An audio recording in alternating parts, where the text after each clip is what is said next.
Mitch. Today I'm very happy to welcome back to this radio program David Harvey. David Harvey is a renowned geographer who spent a lifetime teaching and making accessible the works of Karl Marx. He has also made great contributions and critiques in the study of neoliberalism. David Harvey is publishing a new book that's called A Companion to Marx's Grundrisse. The Grundrisse came from a collection of Karl Marx's notebooks that would be published several decades after his death. David Harvey teaches at the Graduate Center of the City University of New York, and he hosts the podcast, The Anti-Capitalist Chronicles. You can find both his works and writings at several websites, including democracyatwork.org and also davidharvey.org. Professor Harvey, it is a great pleasure to welcome you back to this program. My pleasure, too.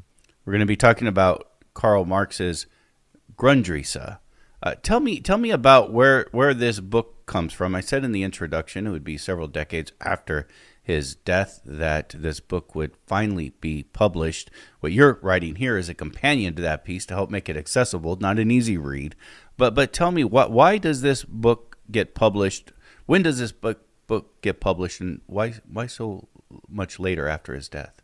Well, this was a set of preparatory notes that Marx wrote for himself. And part of the problem of dealing with the text is that he's talking to himself throughout this book. So it was not prepared for publication.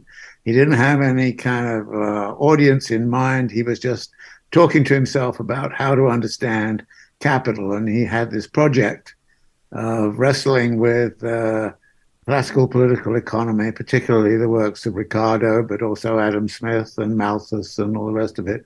And that he wanted to tell us exactly how capital worked.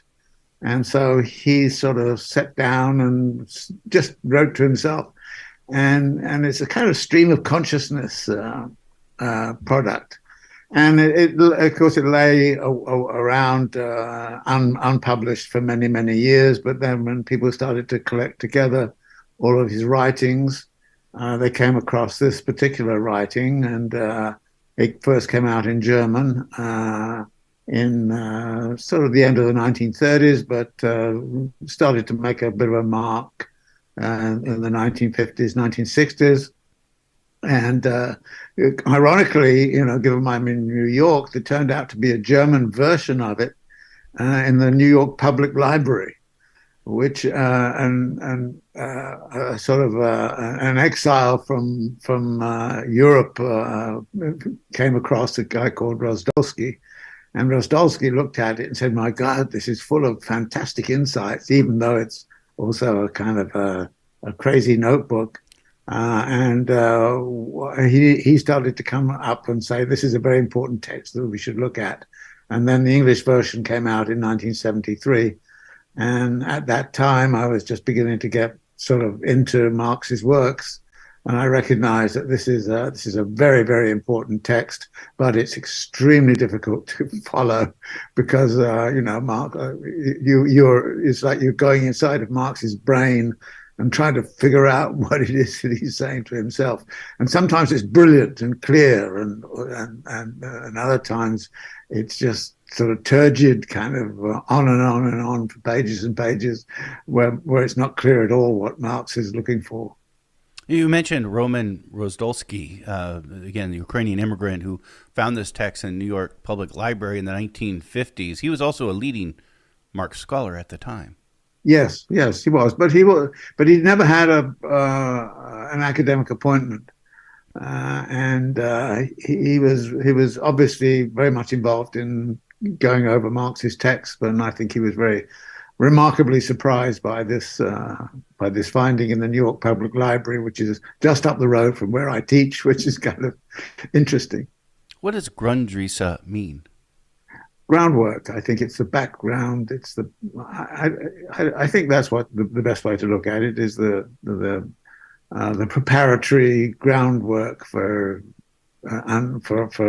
Marx's Capital. And there's a specific sort of relationship to what Marx actually did in Capital, the 3 volumes or 4 volumes if you include Theories of Surplus Value, and the writing in the Grundrisse. But the Grundrisse actually is more revealing in a sense because you really get to the root of how it was that Marx was trying to set up his project.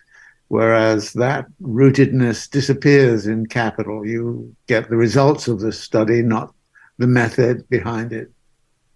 So it's his last book that would be published, but it's not his last writings. No. There's been a big project which was funded in Germany during the 1950s, 1960s, right the way through to get all of Marx's notebooks. And there are some notebooks. These are from 1857, 58. Then there's the 1861 to 64 notebooks. So there is a mega project, or was a mega project. It's been largely suspended now, of trying to get into print everything that Marx ever wrote. And so this was where the Grundrisse came in. And because it is preparatory work, because it is just basically notebooks, does it lack a consistency, or is there a consistency to it? And does he present one idea that may or may not be compatible with other ideas in it? Well, it was interesting. One student once said to me, and which is an imagery that sits in my mind in reading the Grundrisse and in teaching the Grundrisse, and he said, there are absolutely brilliant jewels of understanding, but they're all sort of buried in a mud of kind of Marx doing little accounting exercises, Marx taking issue with Proudhon, the French socialist. So it's a difficult text for that reason, but it does have these brilliant kind of interventions. And when I first came across it, and in fact, until I actually did the companion, I always would take the jewels and the brilliant interventions and sort of cite them, and I'd never really looked at the whole structure of the Grundrisse. But it does indeed have a structure, which I was very surprised to emerge during the writing of the companion, and I think that structure makes his argument much more understandable once you grasp what it's about. Do you see it as a distinct, different work than, say, from Das Kapital? I think it's a ground. It opens the door to Das Kapital, and you're going through this doorway, or this tunnel, if you like, of revelations. Then what comes out at the end is Marx's Capital. But if you read Marx's Capital without reading the Grundrisse, I would now say, I think you probably are not going to quite get where a lot of the things are coming from in Capital, because the Grundrisse allows you to understand the framework within which Marx was conducting his research. Before we get into the ideas of the Grundrisse, I want to go back to the debate that you referenced with Proudhon and that Karl Marx would write about in these notebooks. What kind of debate do you get between socialists and, I guess, around the 1850s or so? Well, yeah, that's one of the themes in the Grundrisse, and one which, frankly, I found a bit tedious and a bit boring. Marx really was in rivalry with Proudhon and for the loyalty of the French working class, and I think Marx saw that rivalry, and so he goes out of his way to try to discredit the thinking of Proudhon. Sometimes with valid commentary and sometimes with rather cheap shots. So the kind of relationship with Proudhon is very much in Marx's mind in writing the Grundrisse.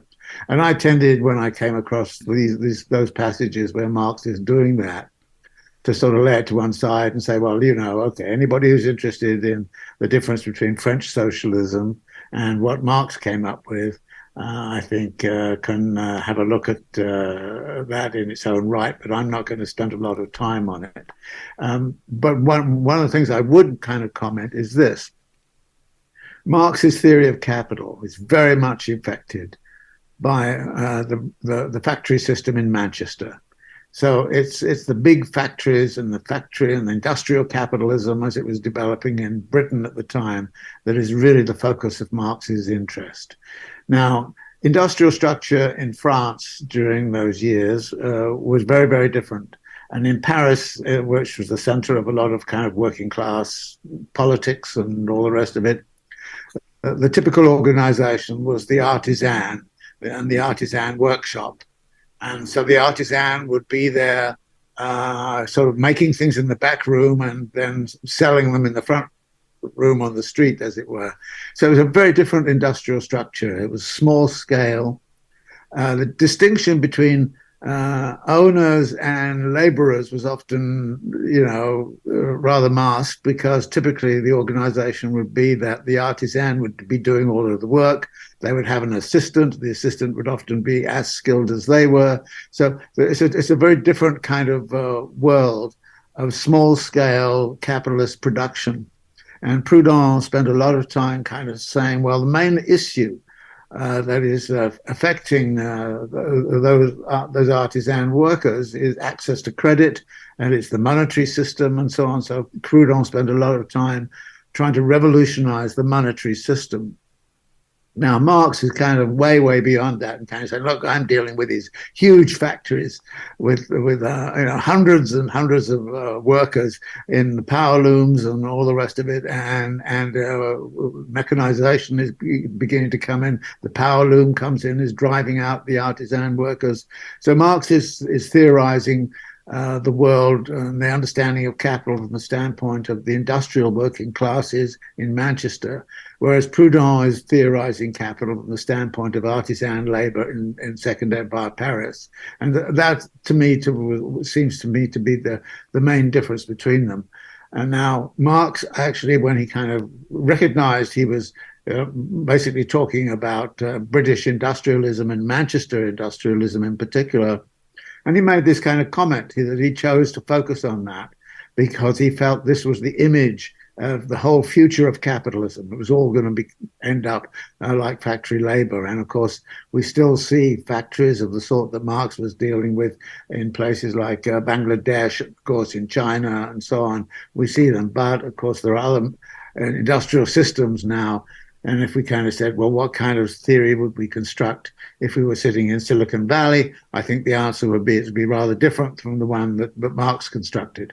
So Marx himself is also located at a certain moment in the history of capitalism, but is theorizing that moment. And it is a very different moment from that which Proudhon was encountering. So some substance, but still mostly personal. Right, rivalry. Yes, a lot of it was personal. Although, interestingly, and this is one of the things I picked up in the conclusion to the Grundrisse, Marx had a great deal of faith in the self-taught autodidacts, and a lot of those were French. And so Marx felt that the intellectual resources, if you like, of for a socialist project were very strongly present in France. And so in some ways then when Marx is intervening and trying to say, well, Proudhon's wrong, follow me, he's trying to mobilize the intellectual resources which came out of the French Revolution in 1848 and all of the other revolutionary transitions that were occurring in France. So Marx was very much associated with that and wanted to try to capture it. And in many ways, the artisan was typically the self-taught person. And when Marx was writing about British industrialism, he was dealing with a working class, 60 or 70% of which was illiterate, so they couldn't understand what he was writing about. But the other part of it was, brilliantly kind of self-taught and very literate. And actually was far more sophisticated, as I think I point out somewhere, than say a beginning undergraduate class in an American university. The typical figure of this would be somebody like William Blake. William Blake was an artisan. He actually wrote tracts in political economy, and Marx cites some of William Blake's tracts of political commentary, which are highly critical of British industrialism from the standpoint of the artisan labor, which is being gradually misplaced by the factory worker. You think with William Blake, you think of the poetry and the paintings? Yeah, so you think of that, but he was also a commentator on political economy, and so you find a big section of the Grundrisse is talking about an article by William Blake. Do they know each other? Oh, it's the William Blake. That's did they know each other? No, I don't think No. so. Yeah. Yeah. These notebooks again that would become the Grundrisse are written roughly a decade after the revolutionary moment of 1848. Did that influence these notebooks? Is Karl Marx looking back at those revolutions, which were mostly failed revolutions, and were those revolutions about capitalism, or I always kind of thought of them as revolutions against feudalism? Yes, there was always a working class component of it, and that working class component was founded in the artisan structure of Paris. And so the revolution of 1848 had that component in it, but eventually it became a bourgeois revolution against feudalism. But initially, there was a strong kind of working class component, which was very much about the kind of uh, developing of communal labor, associated labor, and things of that sort. And of course, there were a lot of utopian socialists in the 1840s, 1850s, who were very much part of that revolutionary movement. But Marx himself was in 1858. There was an economic crisis in 1848, and it was about 10-year sequences. There was another one in 1858, and Marx was expecting there to be another version of 1848, but this time led by the working classes. So he was expecting in 1858 there was going to be a real kind of, okay, the revolution was nigh kind of thing. But he was very, very disappointed because this didn't happen. And suddenly he looked around him and he said, well, actually, there's a financial and merchant crisis going on, and there's a lot of unemployment and all these kinds of things, and there's no revolutionary movement. So what am I going to do? So that's when he went into the British Museum and started to plunder the British Museum for all of these texts by people like William Blake, but also the Ricardians and Ricardo, to kind of try to better understand how it was that capital was managing to reproduce itself in the face of what should have been a revolutionary situation. So 1848 enters in, but more as a kind of it was a disappointed and a failed revolution. He expected there to be a more active revolution in 1858, but it didn't occur. And he needed to explain why and what it was about capital that inhibited the achievement of this revolutionary transition. So that is, if you like, the context of 1858. Those were the years when Marx retired from active political interventions into the British Museum to try to study how what capital was truly about. He better understand the nature of capital. It's interesting to He hear. said this in the Grundrisse, by the way, that is one of the big issues in the Grundrisse is how to understand the concept of capital, because the concept of capital is foundational for the reproduction of bourgeois society. So, and he feels he doesn't understand capital. So one of the big issues right throughout the Grundrisse is how to understand what capital is. I think we all know the word bourgeois. What precisely does it mean? It means a property owning democracy in a way, as the bourgeois. And bourgeois is based on individualism and private property and a form of governance that is respectful of private property and individual liberties and freedom. So that's the bourgeois slogan. If you like, you take the slogan of the French Revolution and you kind of say, equality, fraternity. What's the other one? Equality, paternity, and liberty. Liberty. Those are the slogans of the bourgeoisie. Because that will result in private property and protection. Yes, and private property wealth. is foundational, of course. Yeah. And the accumulation of personal wealth and entrepreneurial liberties and freedoms and freedom of the press and all those things. This is Letters in Politics, and we are in conversation with David Harvey. David Harvey teaches at the Graduate Center at the City University of New York. He also hosts the podcast, The Anti-Capitalist Chronicles. You can find it both on YouTube as well as democracyatwork.org. And you can find his own work at his own website, davidharvey.org. We are in conversation about a new book that he is publishing called A Companion to Marx's Grundrisse. So I am not going to pretend as though I understand Grundrisse deeply. But something that I did get out of it in preparation for our work that I found fascinating is that within it, Karl Marx presents a complex view of capitalism, and he doesn't ignore sort of the more extraordinary things that capitalism does. In fact, he kind of points these things out and writes about them before he goes in for a much harder critique. Yeah, no, it's a fascinating work this way. I mean, it does illuminate and reach out into all the corners of our society, and that's why I found it so fascinating to work on, because it's terribly relevant for our current times. I mean, many people will say of Marx, okay, he wrote this in 1858. Okay, it's Manchester industrialism he's writing about, and that's true, of course. But he does it in such a way as to kind of actually universalize what capital is about. And as he universalizes it, what this does is you suddenly realize, my goodness, that's exactly what's happening right now. So this is one of the things that was fascinating for me. And of course, part of my tactic, by the way, is to always be looking for things that are being said theoretically in the Grundrisse, for which I can find some sort of series of events going on around me right now, and say, see, the Grundrisse is predicting this is the way capital works, and we can see it at work here in New York or there in China. This is why I found it so fascinating to work with it at this time. Tell me about how he praises capitalism in it.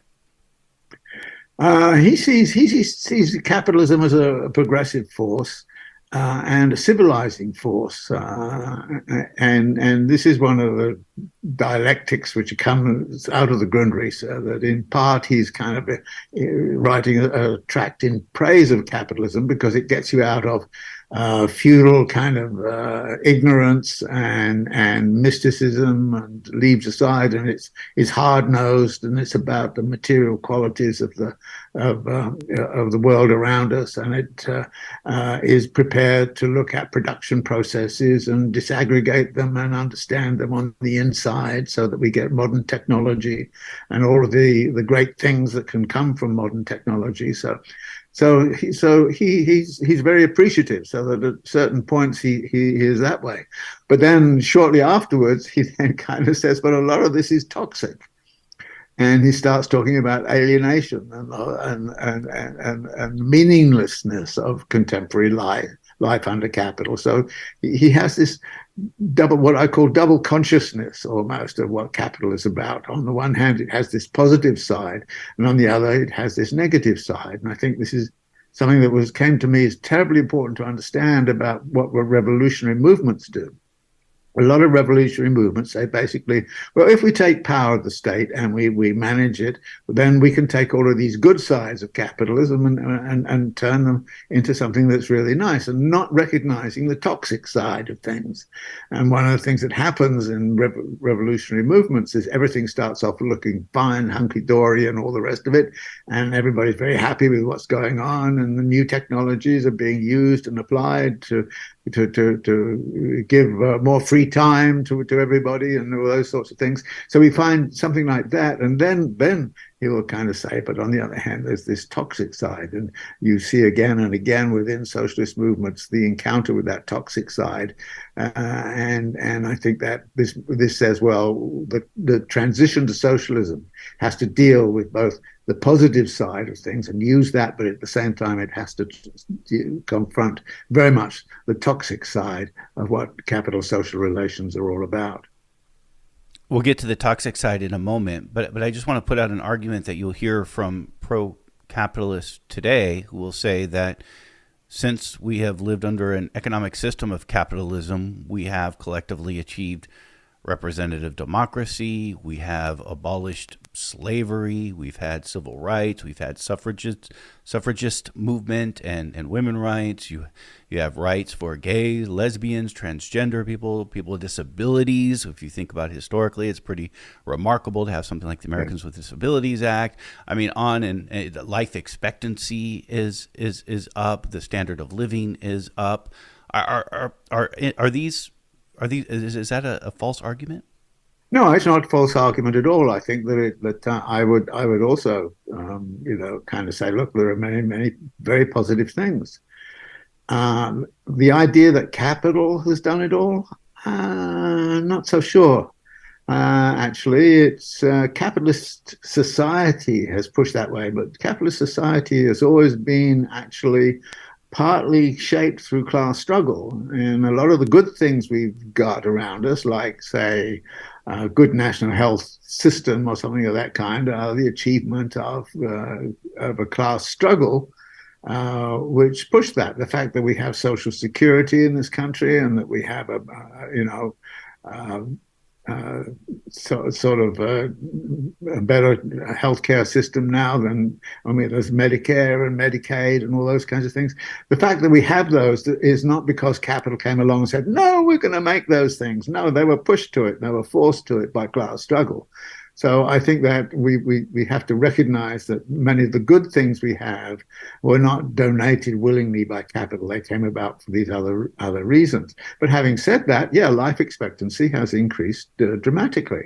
But then again, this is true. This was true even of Mao's China. Now, Mao is accused of doing all kinds of dreadful things, and he made some serious mistakes, and was the big China famine.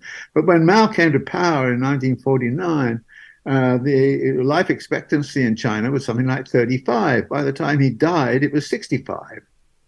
So what in effect is happening is, of course, is the new technologies and the new possibilities which capital creates could be used both, to concentrate more wealth in the working in the upper classes, or it could be used to spread it around for the rest of the people, and that then depends upon this the state of class struggle.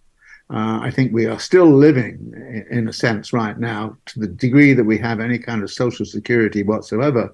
It's the relic of the class struggle that occurred in the 1960s, which actually pushed many of these things through, and the class struggle that occurred in the 1930s when capitalism clearly failed. So I take a more mixed view of it and kind of say, well, the class formation that has arisen has done all of those things, and much of that has a lot to do with the solidarities created through class organizations like trade union movement, political parties, social democratic, and we still have that kind of issue around. We think of the kind of the socialism of a Piketty or a Bernie Sanders or Elizabeth Warren or something of that kind. This sort of social democratic kind of continuation of that struggle, and saying, if we struggle hard enough, we can actually improve the world in a very serious way.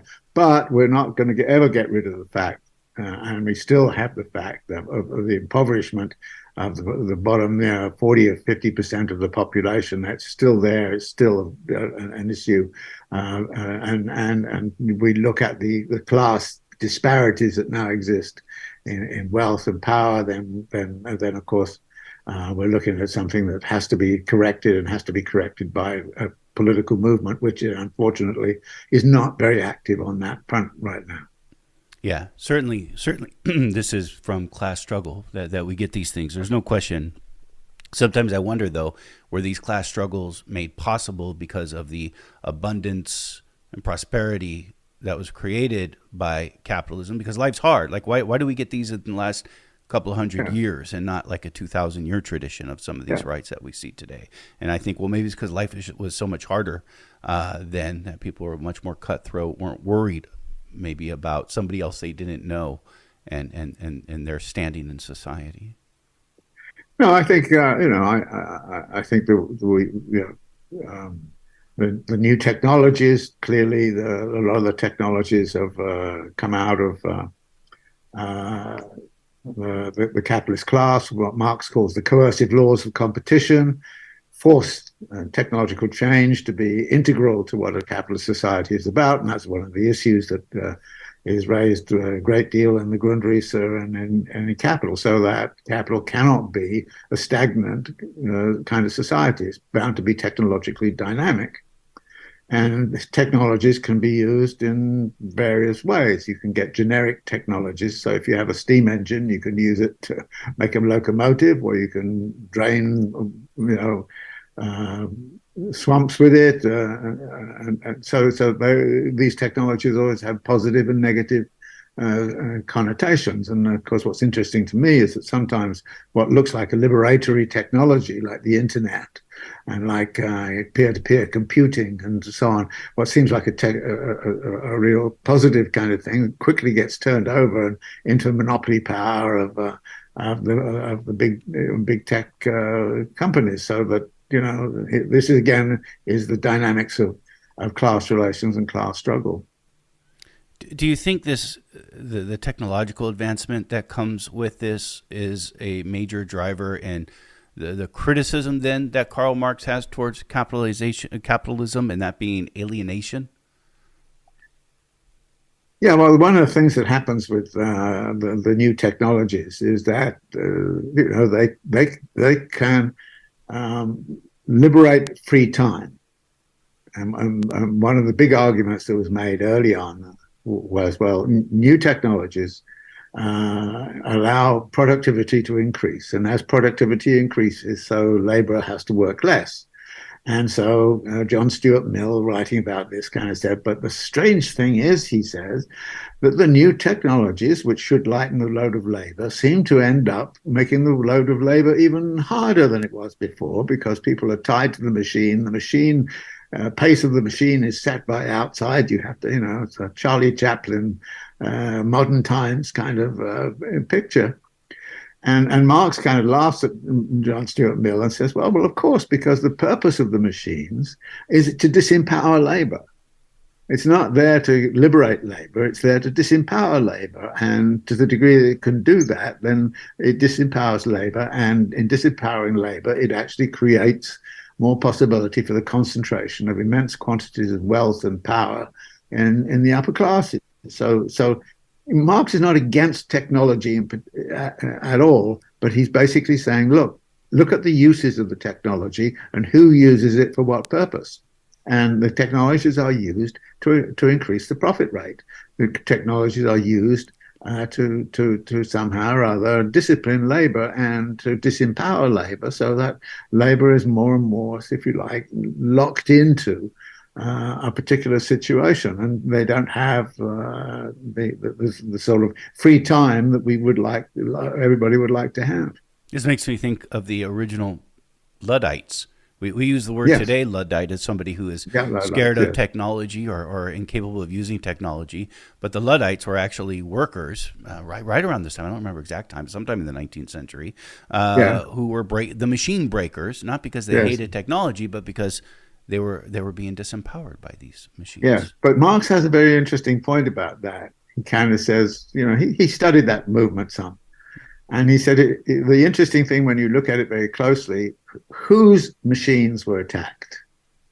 And it turned out the Luddites didn't attack all of them indiscriminately. They attacked those employers that were using the machines most barbarically to disempower labor. And Marx kind of said it took a little time for the Luddite movement to realize that it wasn't all capitalists that you needed to attack. It was a certain group of capitalists who were using that technology, those machines, in a certain way.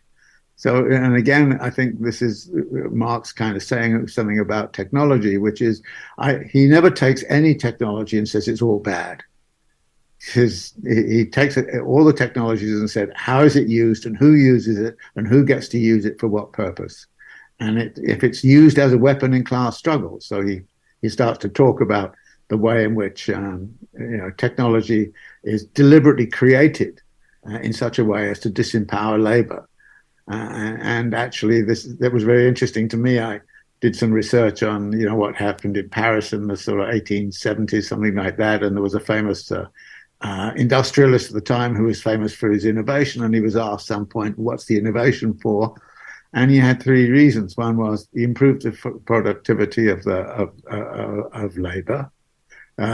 Second, systematize production in a super efficient way. And the third one, disempower labor. So it was very much in the mind of the innovators that you wanted a form of technology that disempowered labor. So Marx is kind of aware of a lot of this, and this just comes out also in the Grundrisse that technology is terribly important. There's going to be very rapid technological change, but then who gets to use it for what purpose then becomes the big question. Yeah, David Harvey, you say the Grundrisse is important for today. Can you take what Karl Marx was writing about technology in the middle of the 19th century and apply it to our situation today? In a perverse way, he kind of says, well, in writing a critique, you've got to have at least some standards which you're putting up there. And he kind of says, well, basically, socialism is a society in which there's abundant free time and people can do what they like. And I always like the statement Henri Lefebvre made, who was once asked why he was a Marxist and not an anarchist. And he said, I'm a Marxist so that one day we can all live like anarchists. And I think that's a rather wonderful way to think about it. And Marx, in a way, is echoing, well, is a precursor on that kind of position, because he's kind of saying, it would be great to have more and more free time. And all the new technologies are increasing the productivity of labor, and labor can actually produce the same amount of product in 4 days as it once produced in 6 days. So why don't we have a 4-day week or something like that? Actually, he's really talking about a 10-hour day at that time. But which was a vast improvement. You see the sentiment. A lot of. He says. But then it's interesting, you say to people, look, there are all these labor-saving innovations around. And if you then ask people and say to them, do you have more free time these days? And the answer always comes back, no, I'm up to my ears. I've got to do this. I've got to do that. All of this new technology, it doesn't work. And I have to call up the people to come and service it. And I have a hard time with the telephone company. And then I have a hard time. So all of the new technological wizardry in many ways pins people down to a lifestyle which is about servicing the technology. So here you have labor-saving innovations in the home. Everybody has gizmos, and everybody. So actually, if you kind of say to yourself, do people have more time now than they did in the 1960s?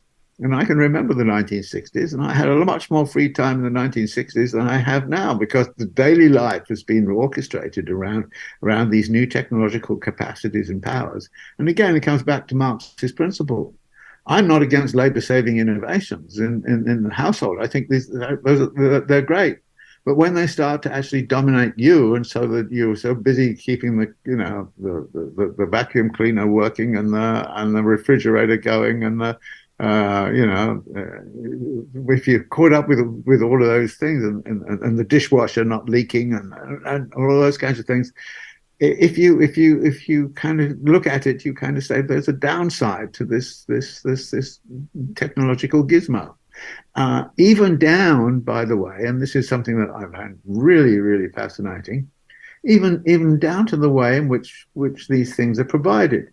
When I was a kid, people in working class areas were often sort of tinkering around with their cars, making their old cars run and this kind of thing. And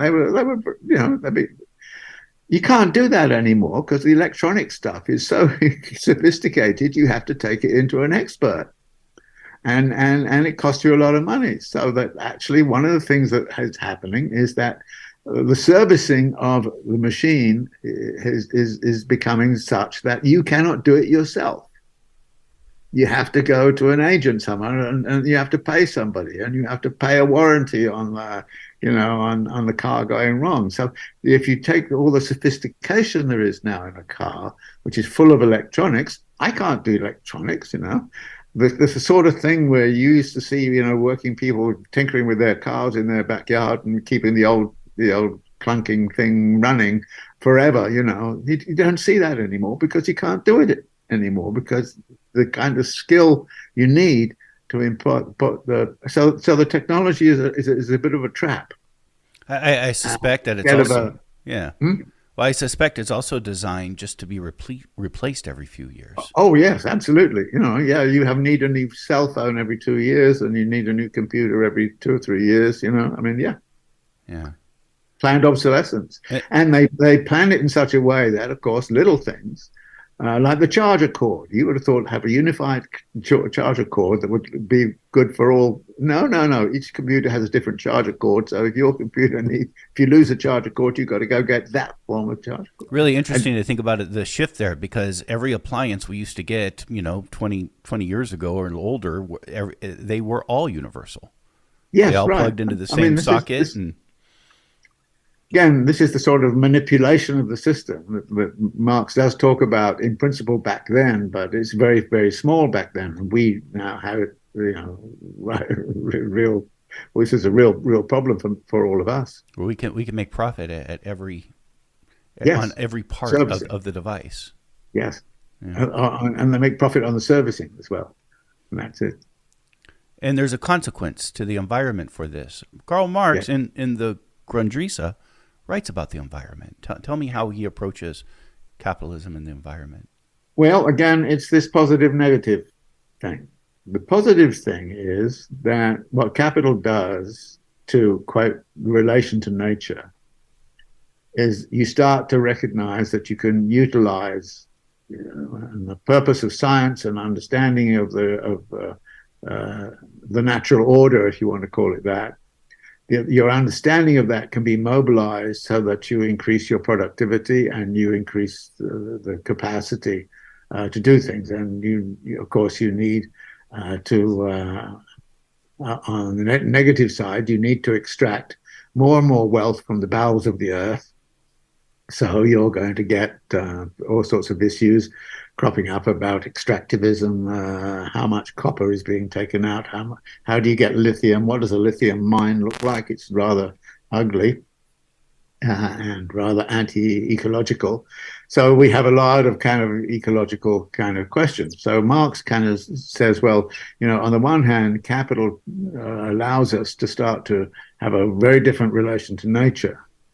And that very different relation to nature means that we can exploit that relation much more efficiently and effectively than was the case in the feudal period or even in early capitalism. So the effectiveness and the science and the sophistication means a very distinctive relation to nature. That's the positive side. And Marx talks about that as a very signal achievement of what capital is about. The negative side is you become alienated from that which you're going to exploit. And then Marx talks about, in pre-capitalist society, as in indigenous societies right now, there is a sense in which people see themselves as integral within nature and therefore not alienated from it. They have a kind of an unalienated relation to nature. But along comes capital and starts to objectify everything in nature. And then it becomes a use value and a utility for capital, and it means that, if you like, the personal relationship, the love of nature, and the sensuality that's involved in relation to the natural order is sort of lost.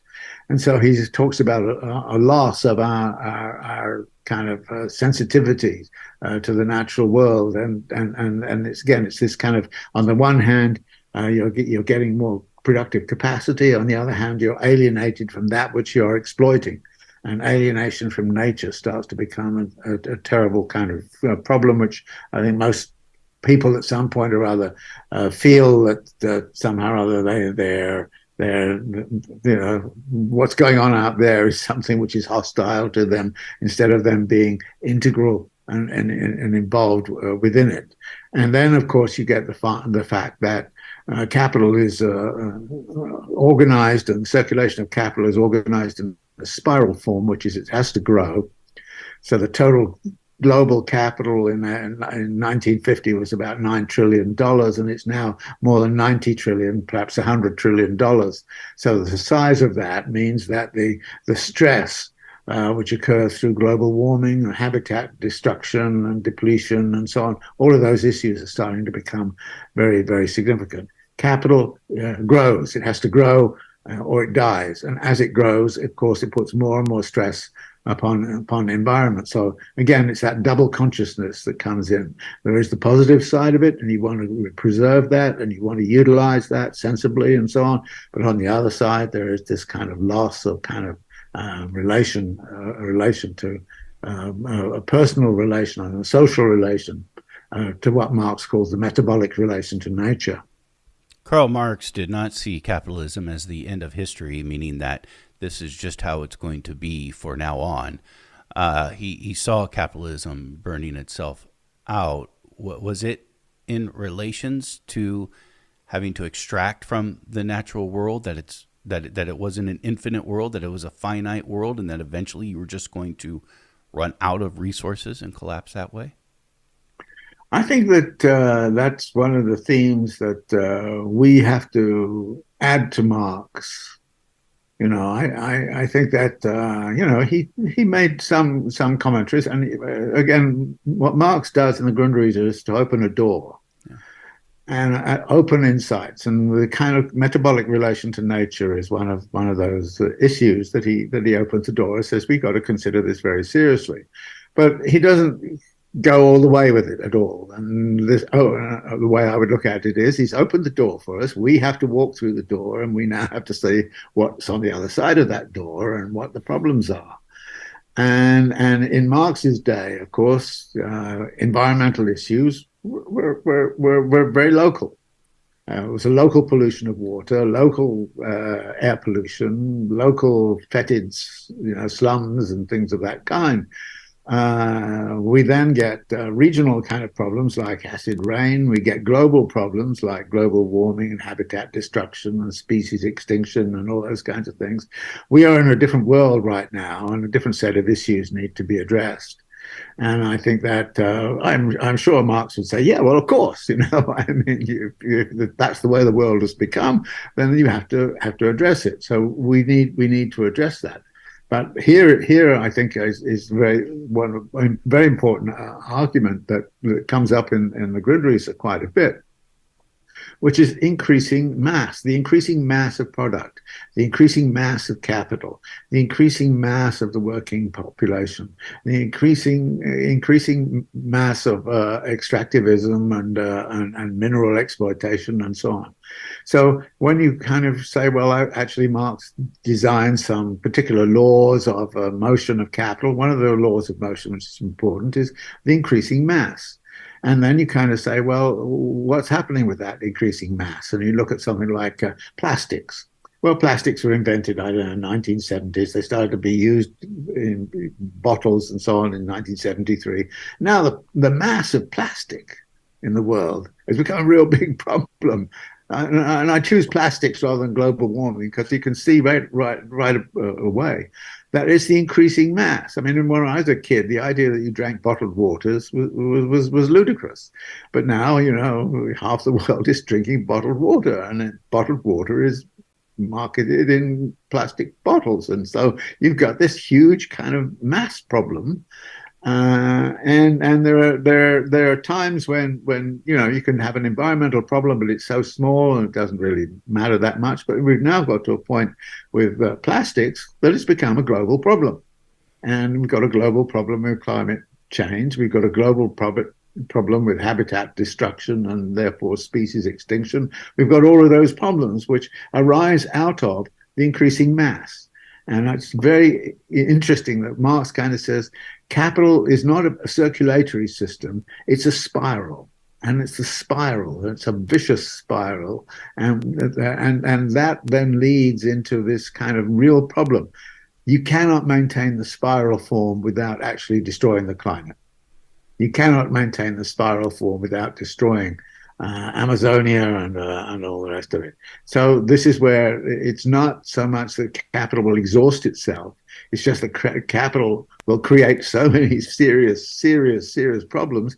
The only way to which we can address those problems is to actually draw back and say, we have to get out of this spiral. Because the spiral is locking us into expansion, as Marx calls it, accumulation for accumulation's sake, production for production's sake, the inevitable expansion of everything, with huge kind of problems attaching to it. And we therefore have to have an understanding of the dynamics of capital and how the dynamics of capital creates these situations and these problems which become unanswerable within the framework of a capitalist mode of production. And that's the situation, as I see it, that we are now in. And it's the kind of situation that Marx, I think, would be sympathetic with and look at it and say, yeah, that's the issue. That's the issue. Shocking to think we've only been using plastic for 50 years. Yes. Right. No, 50 years, and you know, you go out in the oceans and you see all this plastic floating around, and it's astonishing. And very little of it gets recycled, which is, there are some techniques now of recycling which maybe will change that. But right now, it's just a terrible, and it's not only that, but we're all very keen about these new electronic systems, but lithium batteries, what do you do with the waste of that? Every time you get some new thing which you think is going to solve the environmental problem, it doesn't. Problem. And Engels had a wonderful statement about the housing problem, which I actually applied to the environmental problem. He kind of said, the bourgeoisie has only one way in which it solves the housing problem. It moves it around. It solves the problem of poverty in one part of the city, only to find that the whole problems arise on the other side of the city. So it moves it around. I argue that about the environment. We think we're solving environmental problems. We're not. We either put it in the air, we put it in the water, or we put it on the land. If we take it out of the land, if we take it out of the air, we've got to put it in the land. If we take it out of the land, we're going to put it in the air. So we're moving it around. We're not dealing with it. So rather than produce...